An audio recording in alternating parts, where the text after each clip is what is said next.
भारत की सरजमीन पर अगर किसी आवाज की गूंज सबसे पुरानी और सबसे दिलकश मानी जाए तो वो है जंगल के बादशाह की दहाड़।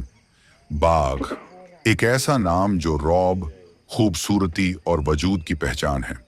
और जब बात इन शाही जानवरों की होती है तो रणथंभौर का नाम खुद ब खुद जुबान पर आ जाता है।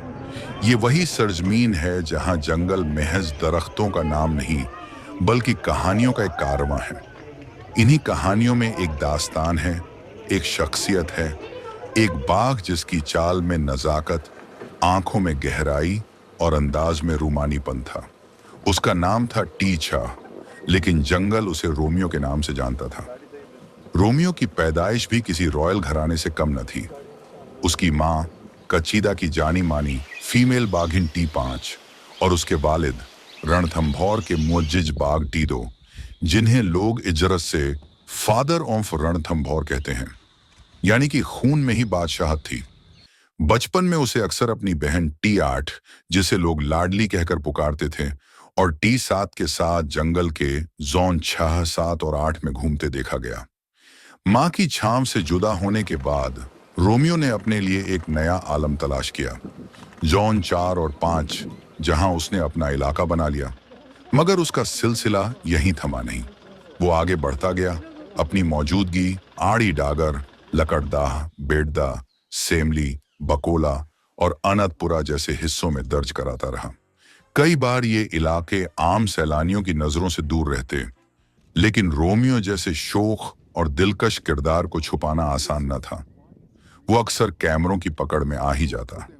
पर उसकी कहानी में जो सबसे दिलचस्प मोड़ आया वो तब आया जब उसकी मुलाकात हुई एक हसीन बाघिन से, टी41, जिसे मोहब्बत से लैला कहा गया। दोनों की पहली मुलाकात भी उन्हीं रास्तों पर हुई जहां रोमियो का तस्वुर बसने लगा था, जोन 4 और 5 की पगडंडियों पर। और फिर रणथंभौर के जंगलों में एक खामोश मोहब्बत का जन्म हुआ। 2011 में लैला ने रोमियो की एक प्यारी सी बेटी को जन्म दिया, जंगल में मोहब्बत के निशान की तरह।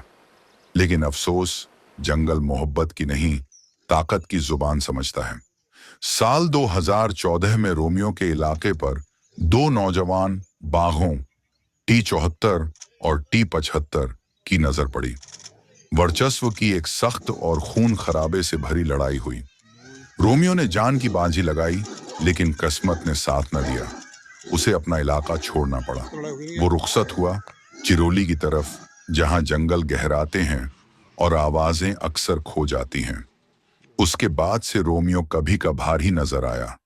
फिर एक दिन वो ऐसे गायब हुआ जैसे कोई लम्हा हवा में घुल जाए।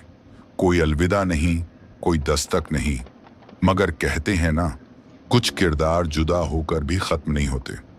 रोमियो भी उन्हीं में से था। आज भी बाघ प्रेमी उसकी तस्वीरों को देख मुस्कुरा उठते हैं। उसकी आंखों की शरारत, चाल की शान और रुतबे की रवायत अब भी रणथंभौर के जंगलों में महसूस की जा सकती है। वो सिर्फ एक बाघ नहीं था, वो एक एहसास था, एक रिवायत, एक अल्फाजों में ढली मोहब्बत। रणथंभौर का रोमियो, एक अफसाना जो कभी पुराना नहीं होगा।